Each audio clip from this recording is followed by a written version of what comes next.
no soy ruso, no simpatizo con Putin, pero te aseguro, no quiere invadir a nadie, no quiere sufrir ella lo que ha sufrido a lo largo de todo el siglo XX, que ha sido muchísimo. Ellos querían, lo que han hecho, montar a Ucrania como un país de la OTAN para instalar misiles que llegasen en segundos a Moscú y obligar a Moscú, al gobierno ruso, a aceptar las condiciones que ya sufrió en los años 90. ¿Qué pasó en los años 90? ¿Qué pasó en los años 90? Cae la Unión Soviética y la economía de Rusia la toman las grandes empresas de petróleo, de gas y de otros intereses occidentales dirigidas por los norteamericanos y los británicos, los franceses y los canadienses, etc.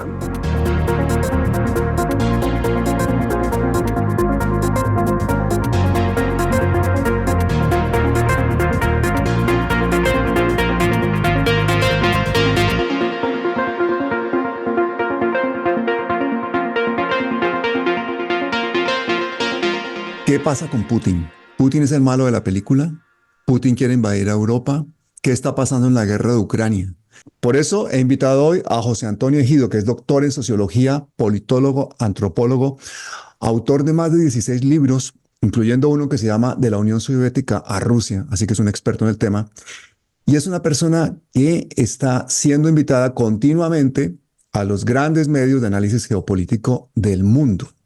Es una de las personas que predijo, por ejemplo, lo que iba a suceder en esta guerra de Ucrania. Así que, José Antonio, es un placer tenerte en Palabras Mayores. Bienvenido. Muchas gracias, Pablo. Gracias por la invitación. La propaganda ahí que utilizan los medios occidentales siempre buscan diablos y demonios, ¿no? Porque ellos son el bien y hay que buscar el mal. Entonces han buscado al mal. Yo creo que ahora, al menos en Europa Occidental, están más tranquilos. Hace 2 años la propaganda antirrusa era terrible, ¿no? Putin está dirigiendo un país que se defiende, no está, como se dice, invadiendo por reconstruir un imperio, sino que se está defendiendo de evitar que ese país vecino se convierta en una base de agresión contra ellos mismos. Ese es el tema más grave, pero no es el único tema, porque también ese país, por avatares históricos, no vamos a detenernos, está habitado por una gran población que habla ruso, que puede ser étnicamente rusa, pero que vivieron juntos en un país más grande que se fundamentaba no en la guerra de todos contra todos como es hoy, sino en la hermandad entre los pueblos que habitaban en ese gran país, que era la Unión Soviética. La amistad, la fraternidad, la unión. Esos valores se cayeron y se pasó al resquemor, a la desconfianza, pero básicamente los norteamericanos dieron un golpe de Estado. La señora Victoria Nuland, que acaba de salir ahora de un alto cargo del Departamento de Estado de los Estados Unidos. Y no es un cuento lo que te digo, porque hay muchas fotos y hasta conversaciones telefónicas donde ella pone a los presidentes, a los ministros del golpe de Estado que ella amparó en el 2014, que es cuando efectivamente dije en Telesur, aquí viene un lío muy gordo, porque Rusia entiende lo que está pasando, y lo que estaba pasando era convertir a Ucrania, que era la segunda república de la Unión Soviética, un país grande pero infinitamente más pequeño que Rusia, en una base de operaciones militares contra Rusia. Y tú me dirás, Pablo, pero eso, ¿tú de dónde lo sacas? ¿Te lo has inventado? ¿Qué me estás contando? Pues yo te diría, si me preguntas eso, ya sé que confías en mí, pero a veces hay que hacer esas preguntas de desconfianza para que yo pueda decir, los norteamericanos, el principal asesor geopolítico norteamericano, que se llamaba Zbigniew Berezinski, un hombre de origen polaco, pero de la confianza del presidente Carter, luego del presidente Clinton, luego del presidente Obama, luego ya falleció, porque creo que tenía 200 años o algo así, ¿no? Él escribió en un libro que se puede consultar en red, que se llama El Gran tablero mundial.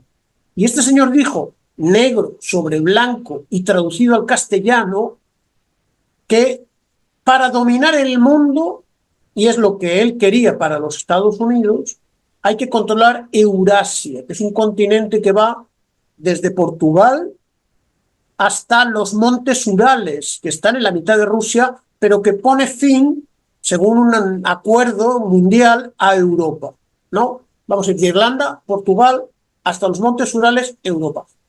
Pero hay un supercontinente que es Eurasia. Y Brzezinski decía, si controlamos Eurasia, Europa más Asia, controlamos el mundo. Para eso hay que controlar Rusia. Para controlar Rusia tenemos que apoderarnos de Ucrania. Bueno, pues eso que él publicó el año 94, pero no era un profesor de una pequeña universidad, no era un periodista, no era un militante, no, era el asesor principal del Departamento de Estado y de los presidentes, sobre todo de línea del Partido Demócrata, pero los del Partido Republicano, por ejemplo, Wolfowitz, otro del Departamento de Estado, ha dicho exactamente lo mismo. Controlemos Ucrania para, desde allí, desmembrar a Rusia, que es lo que buscan los Estados Unidos. Y tú me dirás, ¿por qué desmembrar Rusia?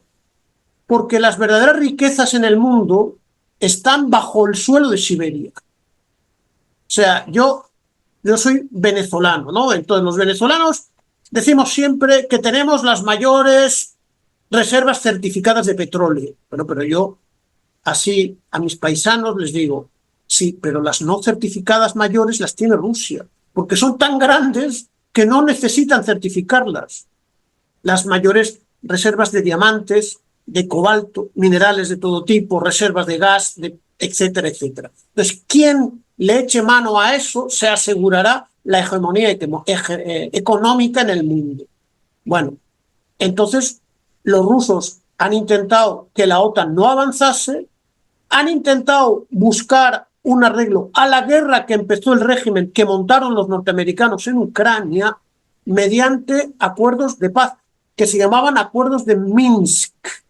Los acuerdos de Minsk que mencionas tú, entre otras cosas, Holland y Merkel dijeron que eran básicamente para ganar tiempo para que se armara Ucrania. Y por otra parte, a partir del 2014, el New York Times ha publicado que la CIA puso hasta 12 bases de entrenamiento para tropas y espías en Ucrania. Es decir, esto ha sido un tema súper orquestado. Y a ti te hicieron una entrevista hace 10 años y vaticinaste exactamente lo que iba a pasar. Cuéntame, realmente, ¿qué era Ucrania antes del 2012? ¿Por qué esa relación con el nazismo? ¿Qué es ese régimen que implanta Estados Unidos? ¿Y por qué todo ese interés de los Estados Unidos en hacerse con Ucrania y convertirla en parte de la OTAN, sabiendo que el vecino del lado es una potencia nuclear? ¿Qué lógica tiene todo eso? Mira, Ucrania es un país eslavo que se convirtió en una república de pleno derecho gracias a la teoría que tenían los comunistas que tomaron el poder en el 1917 en Rusia, que se fundamentaba en la igualdad de las naciones.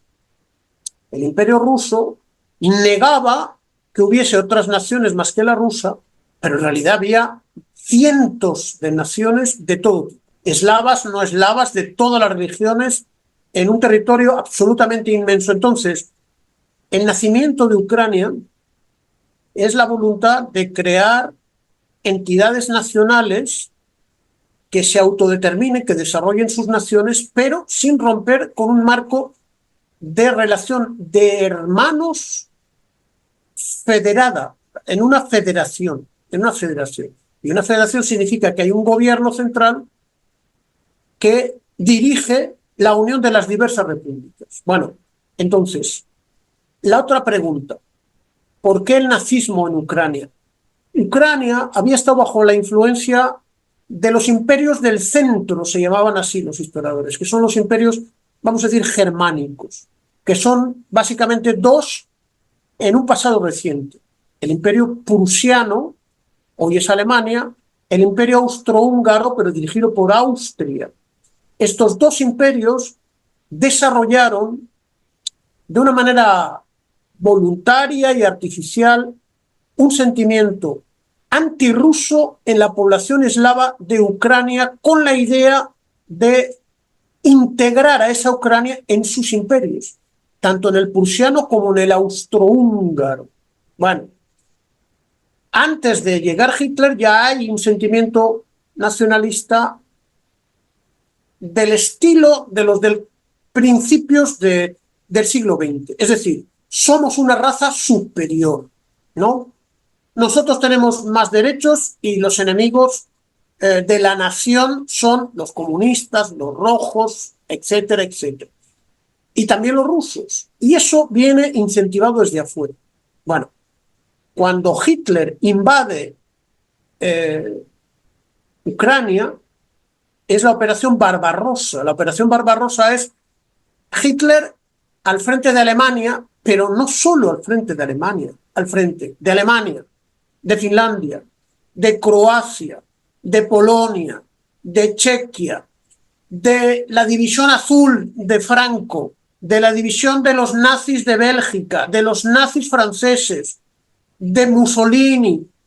Bueno, al frente, vamos a decir, de la Europa aliada de Hitler, invade la Unión Soviética para integrarla en el Tercer Reich, que es el gran imperio colonial de la gran raza alemana, la gran raza germánica, que debía durar 1000 años. 1000 años. Bueno, entonces ellos se apoyan en un sector minoritario de la población ucraniana, pero también ese sector, vamos a decir, reaccionario, se apoya en el ejército alemán. Y grandísimas batallas entre los alemanes, sus ayudantes ucranianos, que son una minoría, insisto, y los soviéticos, incluyendo los ucranianos, se dan en suelo ucraniano. Te voy a dar un dato. En el ejército rojo soviético participaron 7 millones de ucranianos voluntarios en la defensa de la Ucrania socialista y soviética. Solamente 500.000 o algo así de ucranianos se pusieron del lado de las SS y de las divisiones Waffen o Waffen SS, no hablo alemán, ¿no? Que integraron divisiones dentro del ejército alemán nazi. Eso los nazis lo hicieron con los colaboracionistas de los países que invadieron. Por ejemplo, han invadido ya Yugoslavia. Y en Yugoslavia, fíjate, crean una división nazi de musulmanes de Bosnia y Herzegovina. Pero en el Báltico, ¿qué es el Báltico? Bueno, allí, en el norte de Polonia, hay un marcito que baña un poco Escandinavia, baña Alemania y asoma por Francia a Inglaterra y al Océano Atlántico. Hay que agarrar un mapa. 3 pequeños países se convierten en colaboradores de los nazis, ¿no? Le mostré a Ariel Umpierrez una cosa que tengo aquí, a lo mejor te la muestro yo también a ti, ¿no? Que es el recordatorio de mi visita al campo de concentración de los nacionalistas letones, pero es lo mismo que en Ucrania, solo que donde los nacionalistas letones pronazis mataron a todos los judíos de Letonia. No quedó un solo judío. Y te voy a mostrar lo que le hice a Umpierrez, perdóname, no sabía, si no lo vi, esto es el recordatorio del campo de concentración de Salaspils, 1941-44.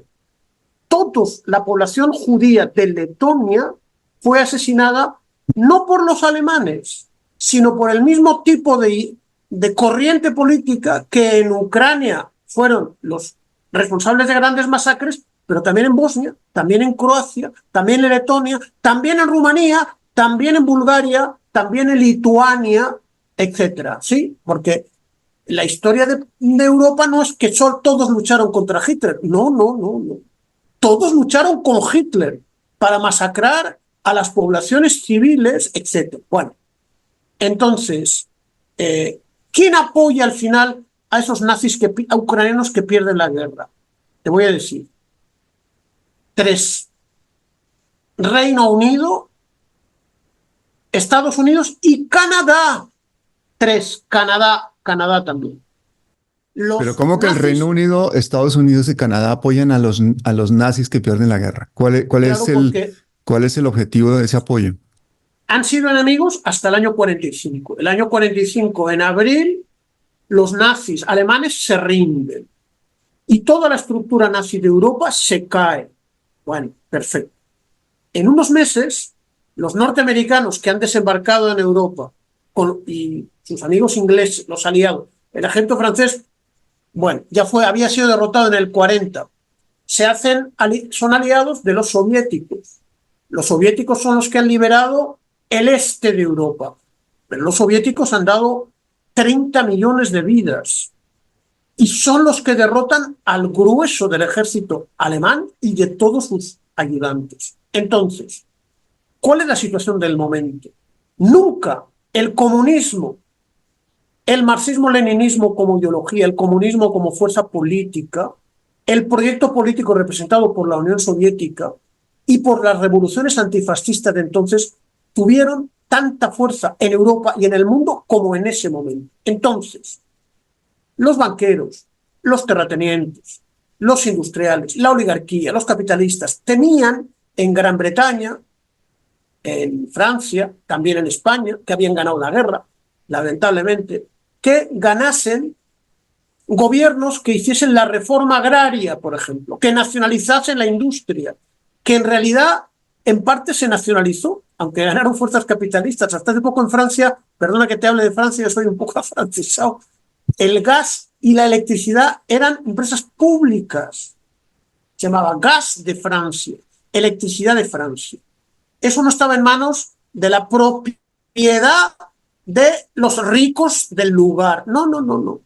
Entonces, como no quieren que se imponga ese modelo socialista, dicen que la Unión Soviética nos va a invadir, lo mismo que están diciendo ahora de Putin, que el gran peligro, nos tenemos que defender, viene el oso ruso. Pero el oso ruso en Europa ya era una caricatura desde los años 20. Yo soy de una ciudad que se llama San Sebastián. Bueno, en los años 20 había un centro de atracciones infantiles que existe exactamente igual, estuve la semana pasada, en un montecito. Bueno, en todos los sitios hay una atracción de niños que se llama la montaña rusa. O sea, un trencito va a toda velocidad, sube y baja. Bueno, en mi ciudad odiaban tanto los rusos que se llamaba montaña suiza, porque nada bueno se podía asociar a los rusos. Entonces, y sigue llamándose la montaña suiza. Yo he ido ahí de niño, ay, asustado, rum, rum, rum. Y encima parece que te vas a caer al mar. El odio a Rusia es el odio a la revolución, pero 200 años atrás era el odio a la Revolución Francesa, que era una revolución contra los feudales y contra la religión de los feudales, que eran los dueños de los castillos, los dueños de las tierras, los dueños de la monarquía, los dueños de todo. Y se hace una revolución burguesa, capitalista, pero liberal, y se emplean los mismos demonios que ahora, hace 100 años, casi 80, contra los soviéticos y ahora contra los rusos. Que vienen los rusos, que vienen los rusos, que viene Putin. Antes que vienen los franceses, que nos van a cortar la cabeza, etc., para defender la santa religión. Fernando VII es el último rey que gobernó Colombia, el último rey español, ¿no? Bueno, el virreinato de Nueva Granada, pues ese también quería defender ahí lo suyo, ¿no? En la historia se repite a veces como comedia y a veces como tragedia, ¿no? Y es verdad que estamos en un momento de tragedia. Entonces, estos tres países albergan a los nazis alemanes, ucranianos. Claro, la biología, tú eres médico, la biología es inevitable. Ellos han muerto, sus hijos seguramente también por viejitos, pero sus nietos reivindican los mismos ideales nazis que de los años 30 y de los años 40, los mismos, y reivindican como héroes a uno que se llama Stefan Bandera, que se especializó en matar miles y miles de niños bebés de la minoría de Polonia dentro de Ucrania, porque Ucrania era un país multinacional, donde hay una tradición griega. Por ejemplo, hay muchas ciudades que terminan en Pol, Mariupol, y Pol es polis en griego, ¿no? Hay una tradición turca, tártara, por supuesto rusa, por supuesto hebrea, también rumana, húngara, polaca. Entonces la raza superior los mataba, y Bandera, este criminal, es adorado por el régimen del 2014. Y aquí pasamos de la historia a la actualidad. De la historia a la actualidad. Entonces estos tres países anglosajones se pusieron a la cabeza de mantener sus comunidades de exiliados, y de hecho el año pasado el señor presidente de Ucrania, nacido de este golpe de Estado, Zelensky, visitó Ontario, Canadá. En el Parlamento, o la Asamblea, o como carrizos se llama. Y todo el Parlamento se puso de pie para festejar a un señor de 93 años, que era un criminal ucraniano de la división de las Waffen-SS, responsable de matar y quemar vivos a miles y miles de judíos, civiles y polacos, y otra gente que le molestaba a él. Por ejemplo, los ucranianos antifascistas. Bueno, pues ahí estaba Zelensky con Trudeau, el presidente de Canadá, aplaudiendo a un anciano senil que representa esa tradición que fue derrotada en la Segunda Guerra Mundial, ¿no? ¿Por qué lo hacen? ¿Tú crees que esa ovación así y ese homenaje fue producto de la ignorancia o realmente toda la gente que estaba ahí sabía el pasado de este señor? Es producto de la corrupción de la ideología de los medios de comunicación, que por un lado niega el pasado nazi, niega la historia, niega los intereses y niega lo que está pasando hoy, para acusarle a Rusia de ser un gran peligro. Lo mismo que decían los nazis ucranianos, también decían los rusos, bolcheviques, judíos, era su discurso nazi, invaden el mundo. Eso es lo que dice Hitler, eso es lo que dice Franco. Mira, Franco dijo, y me lo dijo a mí en la escuela, yo ya soy mayor, que los males de España, la culpa de los males de España la tienen los judíos. O sea, el delirio de la clase dominante, ya sea feudal o ya sea capitalista, para engañar a la población y hacer que la población apoye y vaya a la guerra para morir contra una Rusia que no quiere invadir a nadie. No quiere invadir a nadie. No soy ruso, no simpatizo con Putin, pero te aseguro, no quiere invadir a nadie. No quiere sufrir ella lo que ha sufrido a lo largo de todo el siglo XX, que ha sido muchísimo. Una cosa, José Antonio, que nos sorprende a los que no somos historiadores y no sabemos mucho de esto, pero nos hemos puesto a estudiar y a leer y a mirar, es que los rusos han tratado repetidamente de evitar esta guerra de Ucrania y han estado dispuestos a llegar a acuerdos muy beneficiosos para Ucrania, con tal de mantener a la OTAN alejada. Y de hecho en el 2014 todo esto pues se da la vuelta cuando hay el golpe de Estado. Cuéntanos, ese 2012, ese 2014, esa victoria anulan todas esas figuras interesadas en Ucrania. ¿Qué interés tenían en que Ucrania hiciera parte de la Unión Europea y de la OTAN? Ellos querían, lo que han hecho, montar a Ucrania como un país de la OTAN para instalar misiles que llegasen en segundos a Moscú y obligar a Moscú, al gobierno ruso, a aceptar las condiciones que ya sufrió en los años 90. ¿Qué pasó en los años 90? Cae la Unión Soviética y la economía de Rusia la toman las grandes empresas de petróleo, de gas y de otros intereses occidentales dirigidas por los norteamericanos y los británicos, los franceses y los canadienses, etc. Pues quieren llegar a eso. Esas empresas son las que dictaban las políticas de privatizaciones de Rusia. Estamos hablando de Rusia, apoyándose en una casta de oligarcas que se apropiaron de las tierras y de las industrias de un país muy industrializado, mientras la población se hundía. Es decir, Rusia, el año 90, tenía 200 millones de habitantes. Hoy tiene 120 millones de habitantes. O sea, hay un hueco demográfico porque la gente se murió de hambre y se murió en las guerras civiles alentadas por la caída del socialismo soviético, para beneficio de todo tipo. Por ejemplo, los oligarcas hicieron que las reservas de oro de los rusos se fuesen a los bancos occidentales y los convertidos en millones y millones de dólares.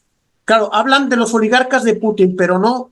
En los 90 los oligarcas eran los amigos de los occidentales. Por ejemplo, se compraron equipos de fútbol en Inglaterra. Dirigían las mafias de prostitución que trajeron miles y miles de chicas rusas a ser prostituidas en los burdeles europeos, occidentales. Y perdona que te hable crudamente, pero era así. Era así. Y el pueblo apoya a Putin porque a partir del año 2000, paso a paso, creyendo Putin ingenuamente que podía arreglarse con los europeos, fue levantando el país de la desgracia que había vivido en los 90. Los 90 digo, desde el 89-90 hasta el año 2000 y con consecuencias después. Y Rusia hoy está levantada y no quiere y tiene capacidad nuclear para defenderse. Claro, lo que tú dices es totalmente cierto. Porque los occidentales, y me callo ya, los imperialistas se acostumbraron en los 90 a destruir pequeños países que no se podían defender. Yugoslavia, Serbia. Empezaron por Panamá, la isla de Granada un poco antes, después Irak, después Libia, después Afganistán, después Somalia, después Sudán, después. Pero Rusia no es Serbia, ni es Yugoslavia, ni es Libia, ni es Irak, ni es Siria. Rusia es el país con más extensión y con capacidad suficiente nuclear de defenderse. Y ha intentado todo lo posible desde el 2014 por evitar esta guerra. Pero se han burlado de Rusia y Rusia ya no quiere que se burlen de ellos. Se acabó. Y una burla muy grande fue el año 2014. Fíjate que el New York Times ha publicado pues una investigación que yo creo que es importante que la gente la conozca, porque a partir de 2014 pone el New York Times que la CIA creó 12 bases de entrenamiento para tropas y para espías en Ucrania. O sea, Putin y los rusos están aguantando una situación de que en su puerta, en la puerta de su casa, le están montando bases de entrenamiento, les van a montar misiles, les están rodeando, son 35 países, la extensión de la OTAN. Después de la desaparición del Pacto de Varsovia, de que desaparece la Unión Soviética, es imparable y es absurda, y el mismo Putin lo dice: nos engañaron, no nos firmaron un solo papel, dijeron que esto se iba a replegar, no pasó, no sucedió. Y yo creo que hoy en día simplemente con admitir esa derrota y hacer unas pequeñas concesiones territoriales, una promesa de neutralidad y el hecho importante de no entrar en la OTAN, yo creo que eso ya sería un triunfo para Ucrania, por lo menos para el pueblo de Ucrania, que no quiere seguir viendo que sus jóvenes sean asesinados por un ejército infinitamente superior, porque es que 600.000 jóvenes ucranianos han sido asesinados en esta guerra absurda. ¿Cuál crees tú que puede ser el paso para evitar pues este exterminio básicamente del pueblo ucraniano, básicamente para respaldar el negocio de BlackRock y de todas las multinacionales de armamento de Estados Unidos? Algunos analistas dicen que Biden o los norteamericanos quieren alejarse de este conflicto, pero ahora hay elecciones en el mes de noviembre en Estados Unidos, ¿no? Entonces Biden, alias Biden, los que hablan inglés, Biden, pero en castellano la B con la I, perdón, se llama B. Entonces, claro, él teme que ir a las elecciones diciendo: señores, todo el dinero público que viene de vuestros impuestos no ha servido para frenar a Rusia, ni para destruir a Rusia, ni para desnudar a Rusia, ni para matar a Putin. Lo siento, es un dinero que se ha perdido. Entonces, Biden teme que eso le signifique una derrota electoral, ¿no? Bueno. Pero José Antonio, es que son 113 billones que se ha gastado Estados Unidos en esa guerra. Eso es más que suficiente para sacar a 100 millones, incluyendo los 50 millones de norteamericanos que viven en la pobreza, sacarlos de la miseria absoluta, ¿no? Es una barbaridad. Cierto, sí. Absurdo. Pero te pregunto, ¿sabes cuánto ha ganado las empresas del complejo militar industrial? Claro, brutal. Brutal. Es decir, la General Dynamics, la Boeing, la Raytheon, que están participadas por BlackRock y por... Sí, y tengo los porcentajes de participación. Mira, leámoslos un segundo. Sí, sí. Los grandes fondos de inversión básicamente son dueños unos de otros. BlackRock y Vanguard, por ejemplo, el principal accionista de BlackRock es Vanguard y el principal accionista de Vanguard es BlackRock. Y resulta que BlackRock cotiza en bolsa, entonces se sabe quiénes son los dueños, pero Vanguard no. No se sabe quién son, Sí. saben que son 13 familias multimillonarias del mundo, pero solamente BlackRock, para que nos hagamos una idea, maneja en activos financieros 25 billones de dólares, lo mismo que el Producto Interno Bruto de Estados Unidos. Solamente BlackRock tiene casi 10 billones de dólares en activos bajo gestión. Eso es más que el Producto Interno Bruto de todos los países del mundo, excepto Estados Unidos y China. Ese es el poder de esas empresas, ¿no? Entonces, Sí. ¿quién se va a encargar? Ahora con el secuestro de los fondos soberanos rusos, han encargado, que eso es un robo descarado, han encargado con los intereses que va a producir ese dinero de robo a BlackRock para hacer la reconstrucción de Ucrania. No lo va a hacer ni la Unión Europea ni lo va a hacer. La reconstrucción de Ucrania se la encargan a una empresa que tiene intereses en la agricultura, que es el principal accionista de todas las empresas que pueden ir a la reconstrucción. O sea, eso es un clarísimo caso de una estafa a nivel mundial. Es una depredación financiera y todas estas empresas, todos esos grandes fondos de inversión son los dueños del mundo. Entonces, ¿cómo parar esta locura de guerra si lo que está montado es toda una depredación financiera en base a un aparato militar y en base a una picadera de carne que Es tienen que montada en Ucrania? es muy interesante el análisis que haces, porque no es nuevo en la historia, ¿no? ¿Por qué Europa occidental está tan desarrollada? ¿Por qué se hizo la revolución industrial en Inglaterra y no se hizo en Colombia?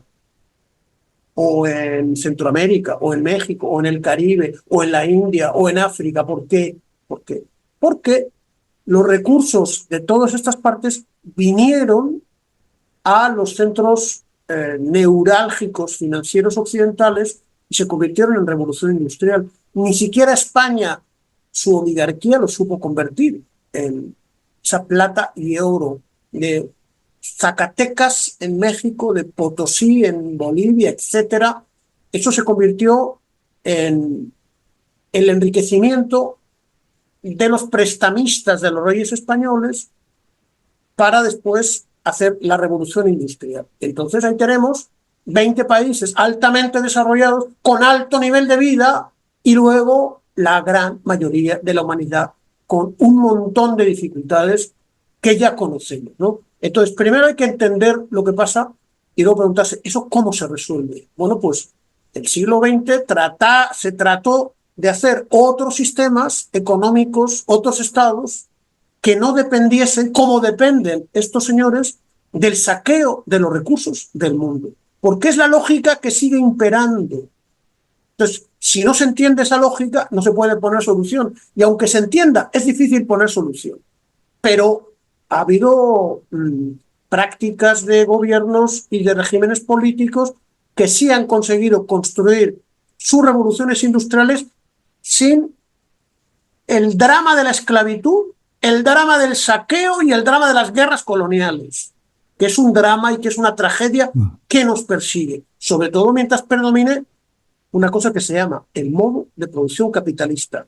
Y no cualquier capitalismo, capitalismo de los supermonopolios. BlackRock y Vanguard son los super monopolios concentrados. Nunca ha habido tanta concentración como tú explicabas muy bien. Es la misma lógica de la concentración, que ya empezó a finales del siglo XIX y que se sigue desarrollando. ¿Cómo se hace eso? Bueno, pues la humanidad ya lo ha hecho, ya lo ha hecho. Si quieres entraríamos en eso, pero si no, no me largo mucho. Vamos a entrar, pero antes te voy a dar el dato que ya lo encontré, lo que te estaba buscando. La participación accionaria de BlackRock, Vanguard y State Street en las 5 principales industrias armamentísticas de Estados Unidos. Pónganle cuidado porque es que ahí van a encontrar la razón de por qué es interesante continuar con esta guerra, con esta situación de guerra, porque eso es una máquina de producir dinero. Por una parte sale gente muerta, por otra parte sale dinero. Gente muerta que son jóvenes pobres, porque esos jóvenes no pertenecen a esas oligarquías, ni pertenecen, no son los hijos de la Victoria Nuland, ni de Ursula von der Meyer, ni de nada de esta gente. Son gente pobre, son jóvenes, jóvenes de 18, 19, de 20 años, que van a morir sin darse cuenta que están siendo parte de todo un esquema de estafa, porque al final todo esto es un lavadero de dineros. La guerra de Ucrania es un lavadero de dinero absoluto. Y miren cómo están compuestas estas empresas. Lockheed Martin, en un 35,84%, esto está datos declarados absolutamente corroborables. Lockheed Martin, la principal empresa armamentística del mundo, pertenece a estos grandes fondos de inversión en un 35,84%. Raytheon Technologies en un 29,97%. Boeing en un 24%. Northrop Grumman en un 30,29%. General Dynamics en un 23,19%.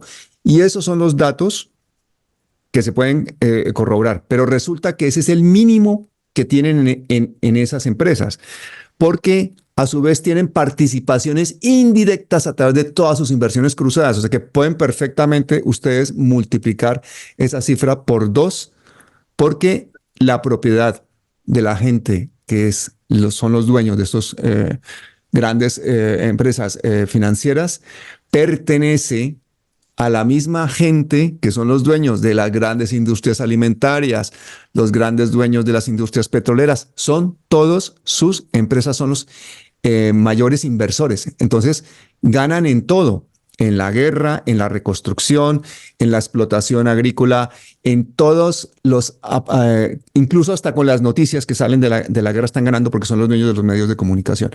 En el caso de España, una cosa que a mí me llamaba la atención, José Antonio, y fíjate que esto te lo voy a decir como casi que con vergüenza.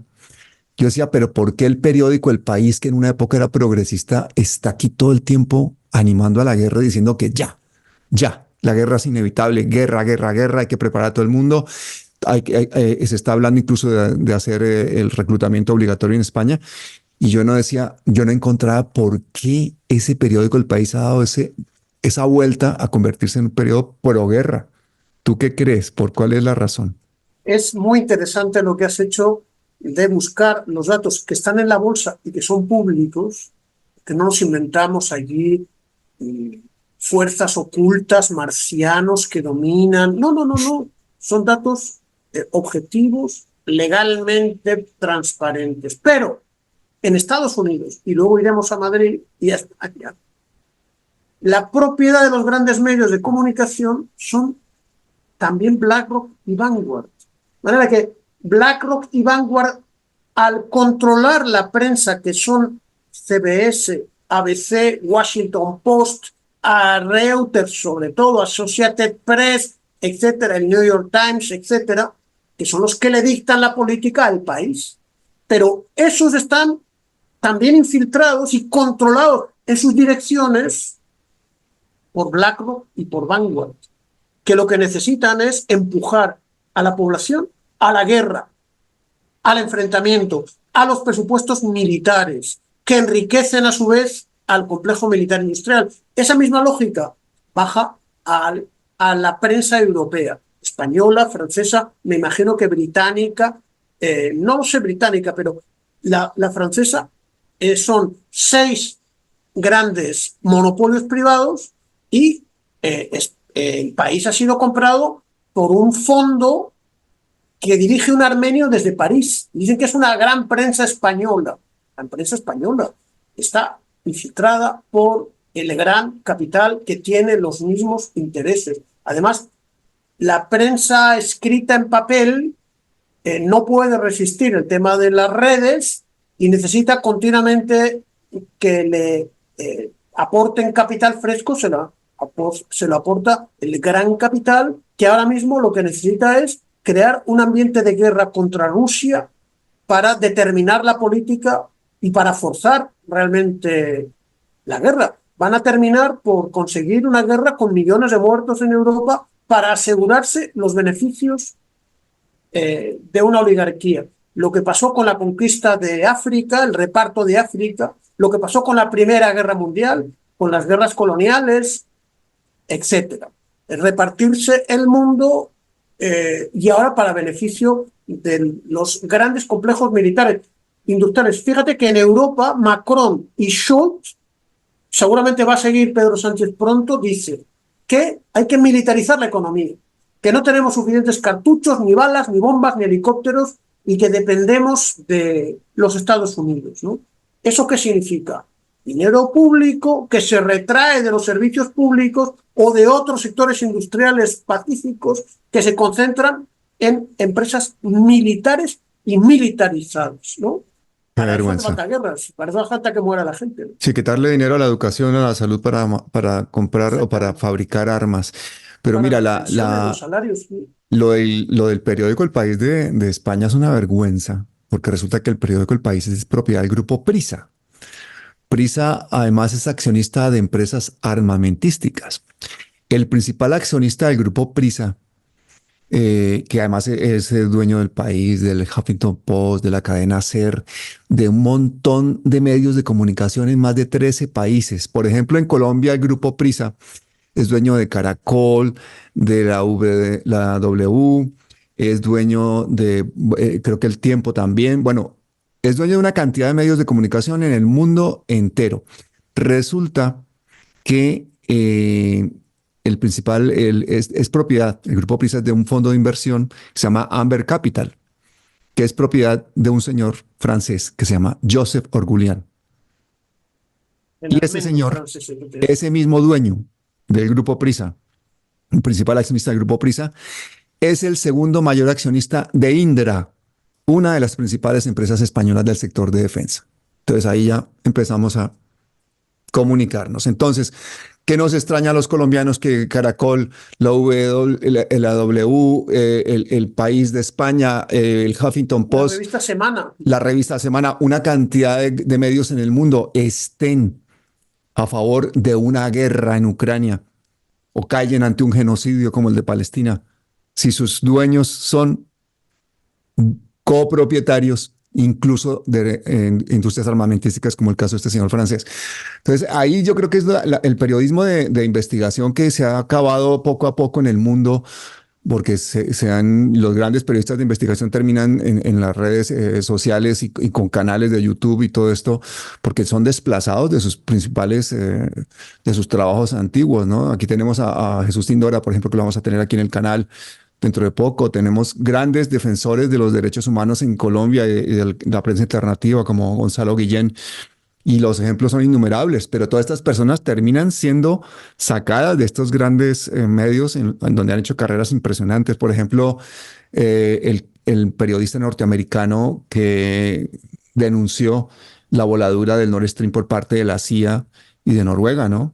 Son personas, Simon Hersh. Simon Hersh, que ha ganado premios Pulitzer y toda clase de cosas, y fíjate, dando las declaraciones en medios alternativos porque son personas que están baneadas totalmente. Yo me imagino que en el caso tuyo te ha pasado lo mismo, ¿no? Yo te veo dando siempre declaraciones en medios como RT, como Telesur y cosas así, ¿no? Sí, bueno, yo no he sido nunca, no he trabajado para medios en esta época reciente y lo descarto. Yo sí conocí a un periodista de investigación, un gallego afincado en Euskadi, muy bueno, Pepe Rey, que también sí, tuvo una vida muy difícil al final.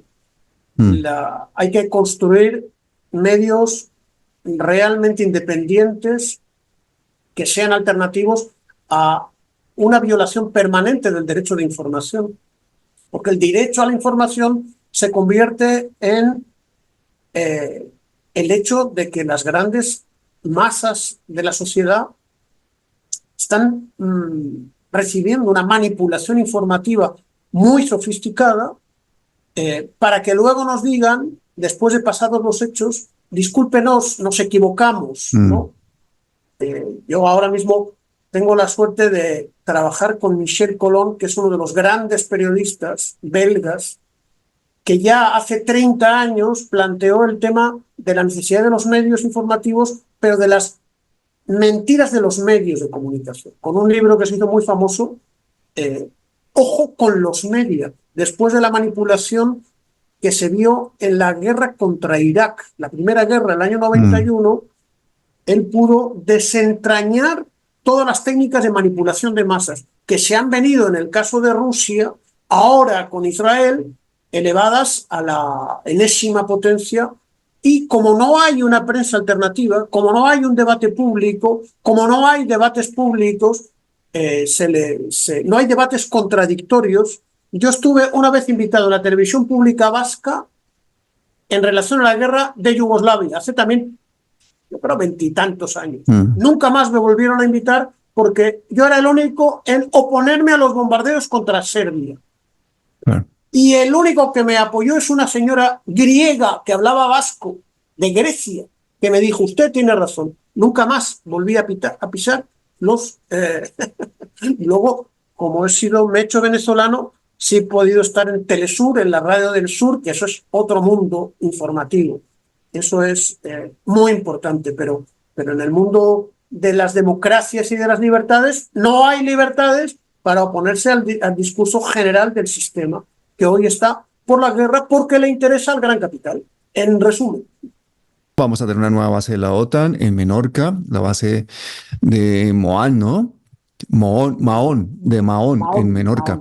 Sí. Y yo revisando la historia de España, quinto productor de armas del mundo, recordando cómo Felipe González llegó al poder diciendo que no a la OTAN y al ser presidente metió a España en la OTAN y se pusieron 3 reglas de oro que, entre otras cosas, en esa época el 52% de los españoles eran contrarios a que España entrara en la OTAN. Pero termina España en la OTAN metida por estos políticos y se ponen 3 reglas que nunca se cumplieron, porque además el que las echó para atrás fue Aznar, que España no iba a entrar nunca en la estructura militar de la OTAN, que no iban a pasar armas nucleares nunca por España y que iba a haber una reducción progresiva de la presencia de Estados Unidos en España. Bueno, pues esta semana tenemos una base militar más. ¿Cuál es tu valoración de esa actitud tan arrodillada de España, que en este momento tiene 1.700 soldados ahí en la puerta de Rusia, que está mandando a países bálticos cazabombarderos, que se gasta millonadas y millonadas en militares en repúblicas que están básicamente rodeando a Putin y tocándole un poquito las narices para que tengamos pues una guerra que es lo que necesitan las corporaciones norteamericanas? Mira, yo diría, en breve también, ¿no? Siendo muy resumido, ¿no? A mí me da la impresión de que desde que España perdió la famosa guerra de Cuba y perdió la última colonia en 1898 a manos de los norteamericanos, la última colonia en el Caribe y la última en Asia, que era Filipinas. A mi entender, la oligarquía española que estaba en el poder y que sigue estando como clase social, dijo, y se dijo a sí misma, y lo dijo en secreto. Y no hay historiadores para que defiendan esa tesis, porque aquí no conviene ser muy crítico si quieres comer todos los días, ¿no? Se dijo a sí mismo, para mantenernos en el poder y evitar una revolución liberal de verdad, que no se ha hecho en España. Se ha hecho en Portugal, en Francia, en Bélgica, en Italia, en Suiza, en Gran Bretaña. España no. Ni una revolución constitucional, una revolución republicana, eso no ha habido, y mucho menos una revolución antifascista. Bueno, esta clase oligárquica se comprometió a ponerse siempre a las órdenes del principal imperio del mundo en ese momento. Por eso se puso a las órdenes de los británicos a comienzos del siglo XX, después se puso a las órdenes de los alemanes, de los nazis y de los italianos, que le ayudaron a ganar la guerra contra la República Española, que fue derrotada, y a partir del año 56 hay una película que te recomiendo de un gran director que se llama Berlanga. Es Bienvenido Mr. Marshall. Sí, sí, la he visto. Americanos, cantando así, perdona, no canto bien. ¿Eso qué significa? Que elegía la oligarquía a los gringos, que habían sido sus enemigos mientras Hitler apoyaba a Franco, pero que eran sus protectores. Hizo con Felipe González, siguió siendo así. Es decir, a mí me parece que Adolfo Suárez, que era un presidente que venía del franquismo, pero que demostró una política exterior independiente, le dieron un golpe de Estado el 23 de febrero del 81, precisamente porque no quería que España entrase en la OTAN y no quería reconocer a Israel. Entonces, sacaron a Adolfo Suárez, le han dado un nombre al aeropuerto de Madrid, pero no han hecho lo que él quería, que era un país efectivamente independiente, neutral. Y entonces Felipe González metió a España en la OTAN y su compadre de partido y de gobierno, que era Solana Madariaga, fue el secretario general de la OTAN que Mm. bombardea Yugoslavia. Pero no, a nosotros, ¿qué nos han hecho los serbios? ¿Hemos tenido un problema con los yugoslavos? ¿Nos han invadido alguna vez? ¿Nos han molestado? ¿Nos han hecho algo? No, no. Había que agradar a los nuevos amos de la oligarquía, que son los norteamericanos. Los rusos aquí han venido muchos pueblos muchas veces a civilizarnos desde hace 4.000 años, pero han venido del fondo oriental del Mediterráneo. Son los que nos trajeron el alfabeto, los fenicios, los arameos, etcétera.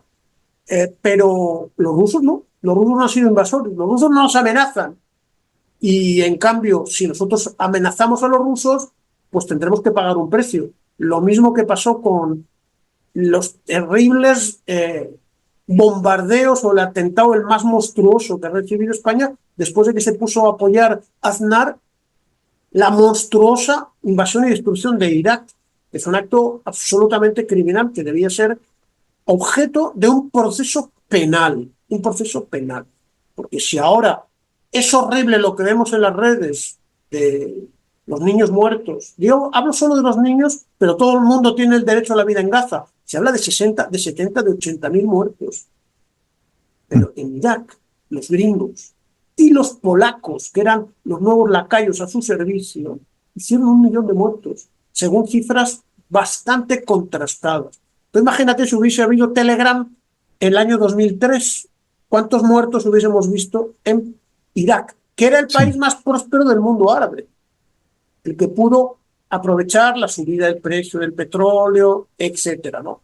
En fin, no Y desde te... esa época viene tu amiga Victoria Nuland, pues declarando guerras por el planeta entero.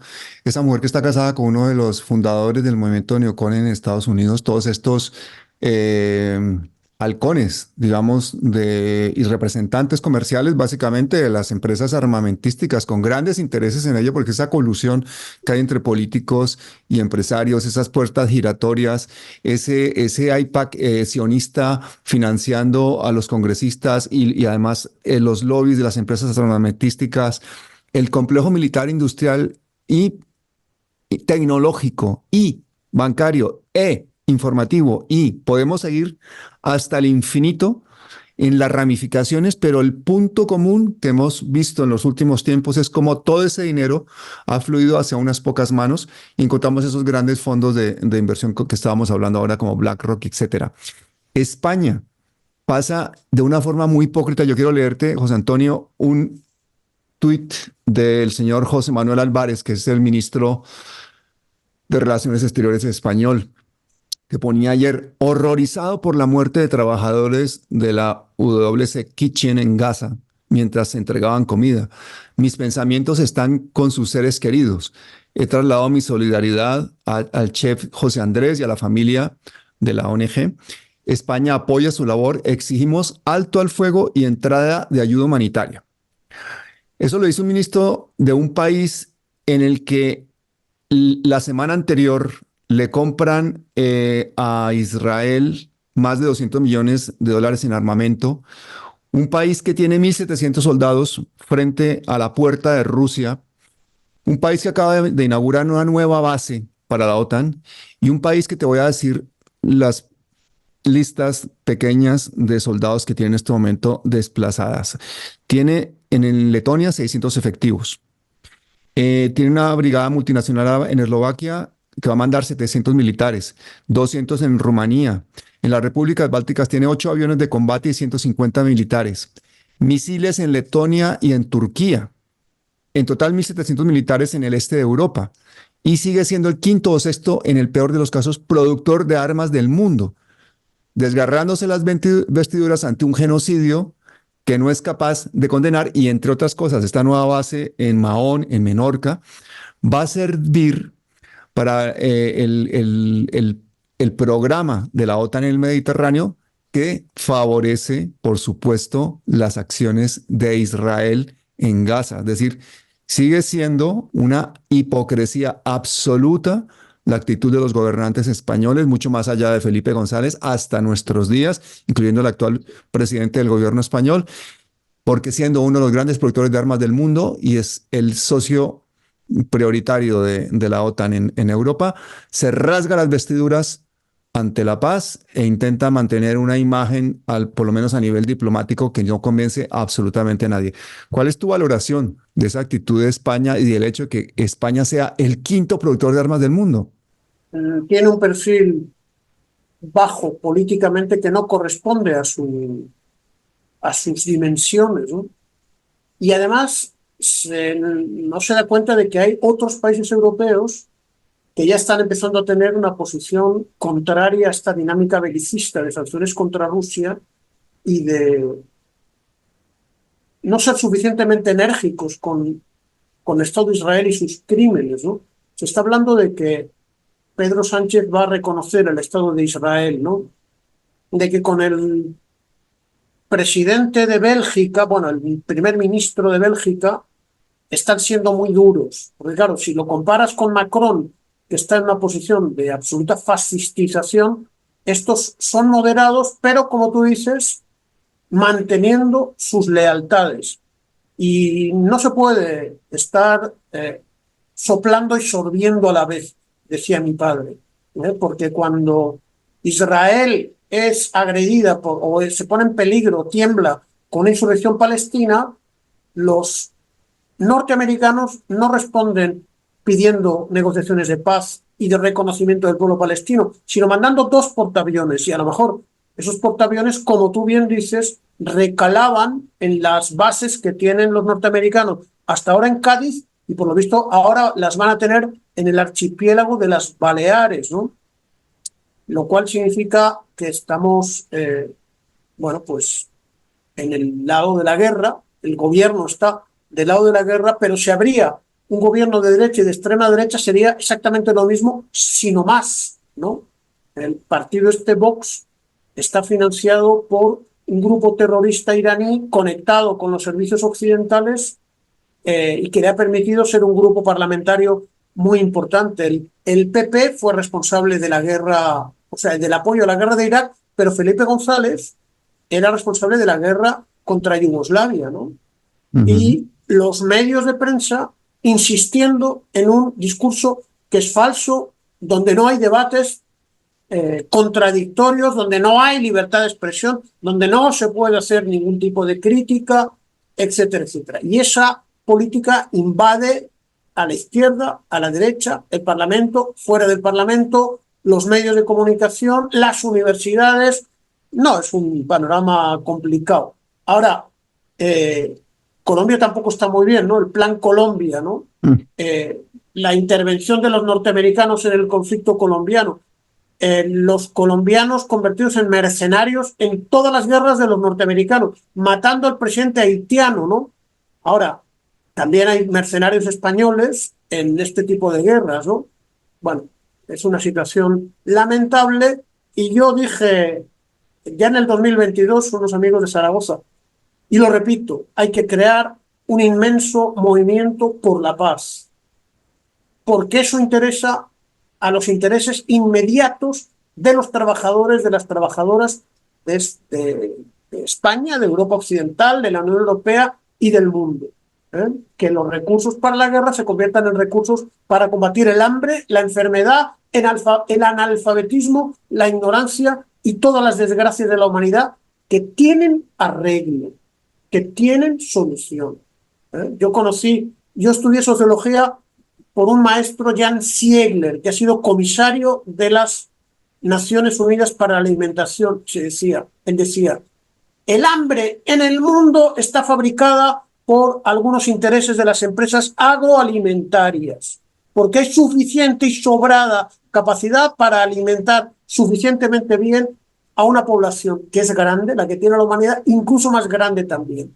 Y el hambre es un crimen. Bueno, pues nos tenemos que dedicar a resolver eso, no a resolver otras cuestiones. Y no hacer propaganda con ONGs que hablan de que llevan la comidita y que luego al final son asesinadas por los israelíes. Ya recuerdo yo a este señor haciendo propaganda antirrusa en Ucrania. No, No hace falta la ONG de ningún millonario y de ningún empresario particular, porque la organización social justa, equilibrada, democrática y civilizada permite poner los avances de la ciencia al servicio de resolver todos los problemas de la humanidad. Pero para eso hace falta voluntad política. Si no hay voluntad política, van a seguir gobernando y enriqueciéndose el 1% de la humanidad, que es la situación en la que estamos. No lo digo yo, lo dice la Oxfam, que es una de las ONGs más o menos sinceras de las que andan por el mundo, ¿no?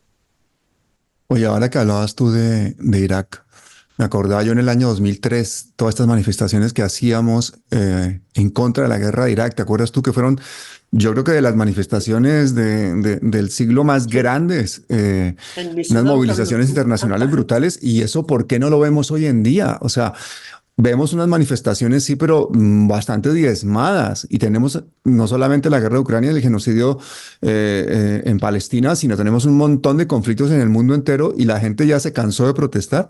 ¿Qué es lo que pasa con el pacifismo?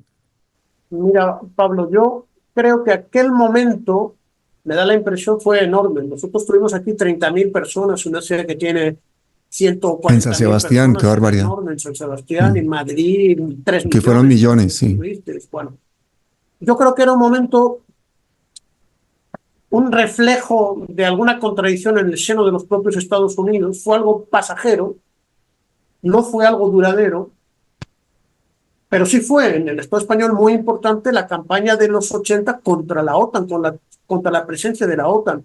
Mucha gente votó por no También. estar en la OTAN. En algunos sitios, como en Euskadi, en Canarias, en Cataluña, ganó el no a la OTAN. Ahora no sé qué pasaría. Pero eso sí fue la creación de un movimiento muy amplio.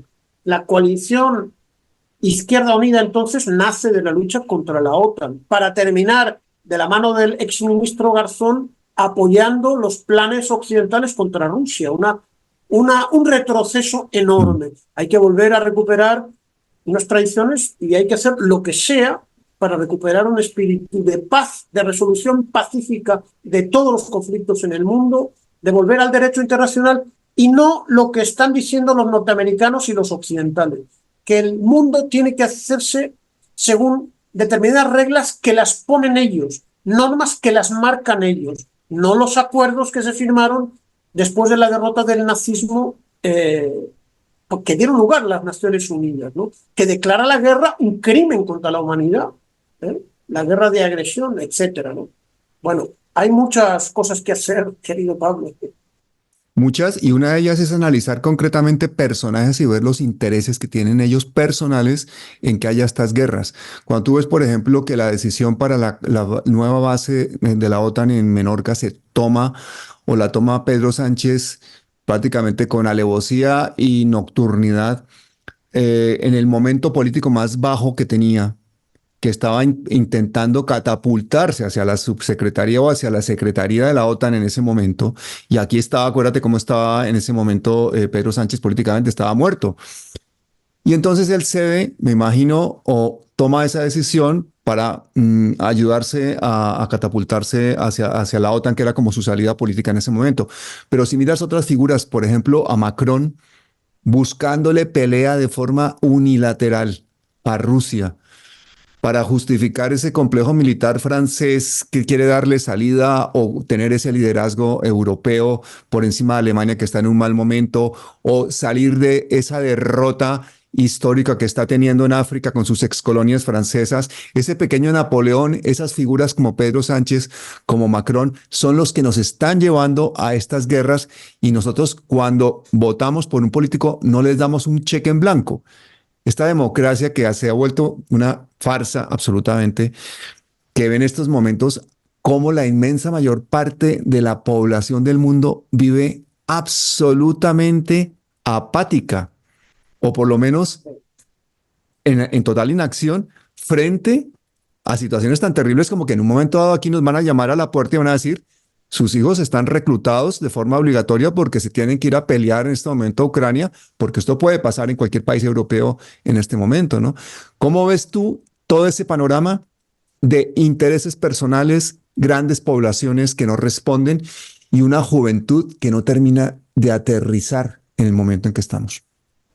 Sí, lo que has dicho de Macron es completamente cierto. Ahora, mm, en el caso de Francia, es un poco particular porque la figura de Macron está empujando la fascistización de Francia, pero no sin oposición, no sin respuesta, ¿no? Tanto de la derecha, que se reivindica de Gaulle, que era un general francés, que no era partidario de bailarle el agua, como se dice, de someterse a los norteamericanos. Pero de Gaulle fue el presidente Chirac también, que se negó a incorporarse a la destrucción de Irak. Bueno, pues hay una derecha francesa que está luchando contra eso.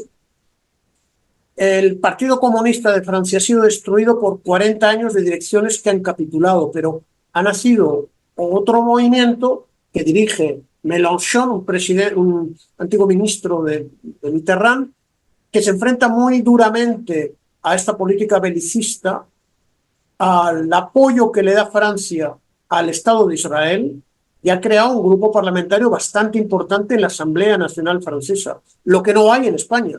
En España todo siempre está mucho peor, porque, te vuelvo a repetir, no hay revolución constitucional, no hay revolución democrática, no hay revolución liberal, no hay revolución republicana y no hay revolución antifascista, que hay en Portugal, etcétera, tal y cual y cual. Aquí está gobernada España en su subterráneo por fuerzas todavía de la feudalidad medieval junto al modernismo capitalista.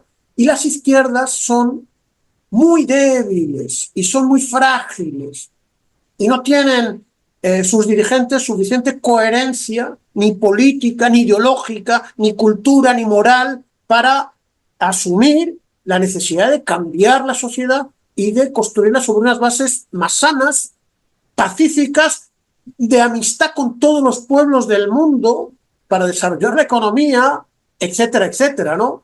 Este es un drama tremendo, ¿no? En Italia, te voy a decir, aunque gobierna la extrema derecha, también en la sociedad hay una voluntad de cambio bastante fuerte, la señora Meloni, ¿no? Pero en Italia se hicieron todas esas revoluciones que te he contado, y aunque gana una señora que decía que no era europeísta, al final terminan todos arrodillándose ante los Estados Unidos y sus políticas belicistas, ¿no? Eso es así, ¿no? Entonces, ¿qué va a tocar? Bueno, pues habrá que tocar la movilización y la lucha, la explicación, el trabajo que hacéis los famosos youtubers mientras nos dure. Eso es lo que hay. Yo traté de hacer un libro, bueno, lo he publicado y trataba de explicar un poco lo que pasó en la Unión Soviética hace 30 años, ¿no? Hay que explicar, los jóvenes tienen que saber la historia, los estudiantes tienen que conocer la historia. Hay que defender la vida, hay que defender los salarios, las pensiones, el servicio público de salud, la seguridad pública, la educación, la ciencia. Bueno, eso requiere que no haya guerra, que no haya guerra, que no haya guerra que alimente las cajas de caudales de los dueños de la industria de la muerte, que tú muy bien has descrito cómo funciona. Perfectamente bien. Bueno, pues en España también hay un pequeño complejo militar industrial, más pequeño que el de los Estados Unidos, pero que está desarrollándose en función de estos aires de militarización. El de Francia es más poderoso y se está frotando las manos, ¿no? Porque utilizan las guerras como banco de pruebas de sus productos, de sus aviones, de sus misiles, etcétera, etcétera, ¿no? Y eso significa que un montón de gente muere, pierde la vida. Ursula von der Leyen le preguntaban en estos días, porque ella estaba diciendo que la población europea tiene que ir preparándose para la guerra, mentalizándose para la guerra, y que íbamos a tener que tomar pues una actitud armamentística clarísima, seguir con el gasto público y el gasto y el endeudamiento de estos países con esas economías que dependen básicamente de un gasto público y de unas burocracias terribles, y por eso todo este aparato militar pues tiene este terreno tan abonado para poder crecer, y más cuando hay estas puertas giratorias. Pero es que esta mujer descarada le preguntan, y entonces vamos a tener que mandar a nuestros hijos a la guerra. Y ella dice, sí. Y dice, ¿y usted mandaría a sus hijos a la guerra? Le preguntan a esta mujer. Y dice, bueno, pues si mis hijos tuvieran que ir a combatir que estuvieran en un ejército, y en el ejército tuvieran que ir a combatir, pues claro, ese tendría que ser su deber, y yo como madre estaría muy preocupada. Y le dice, pero alguno de sus hijos está en el ejército. Y dice, no. Y se lo dice muerta a la risa, ¿sabes? O sea, esos hijos de estos dirigentes, esta gente no va a ir a combatir. Y esta juventud popular que nos puede estar escuchando en este momento en España, en Latinoamérica, en todas partes, o los padres de esos jóvenes, tienen que hacer la labor de pedagogía, de educación en la paz. Esa idea absurda que se ha tomado nuestra sociedad, que viene desde arriba precisamente, porque es un business que se nos ha vendido así, de que la guerra se acaba con más guerra, de que la guerra de Ucrania se va a acabar hasta que se derrote a Putin, hasta el último muerto, hasta que desaparezca el último joven ucraniano, entonces se va a seguir peleando con eso. Yo creo que esa dinámica, esa lógica es la que tenemos que nosotros desde los alternativos, desde la labor que haces tú, desde la labor que hacemos todos en estos medios irrelevantes, sumar para que podamos en algún momento hablar de paz.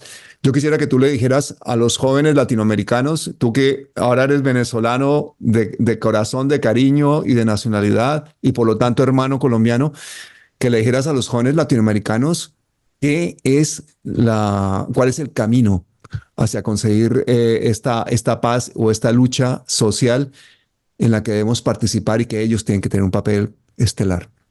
Hay que reivindicar creo que un congreso de la CELAC o de UNASUR, no me acuerdo, creo que la CELAC era más abarcante que UNASUR, que solamente Sudamérica, ¿no? Declaró que la tierra latinoamericana y América del Sur es un territorio de paz, donde no se permite la guerra. Y eso, que puede sonar muy fácil, no existe en la Unión Europea. La Unión Europea, su Parlamento Europeo y su OTAN no ha declarado que Europa es un territorio de paz. Yo diría a los jóvenes latinoamericanos, eso es una conquista histórica, porque el siglo XIX y el siglo XX, las guerras que ha habido entre países latinoamericanos normalmente han sido las potencias occidentales las que las han empujado para poder destruir la integración latinoamericana y poder saquear los inmensos recursos que tienen que ser la base de la felicidad, del bienestar, de la educación, del desarrollo del pueblo de Colombia, de Venezuela, del brasileño, del ecuatoriano, del peruano,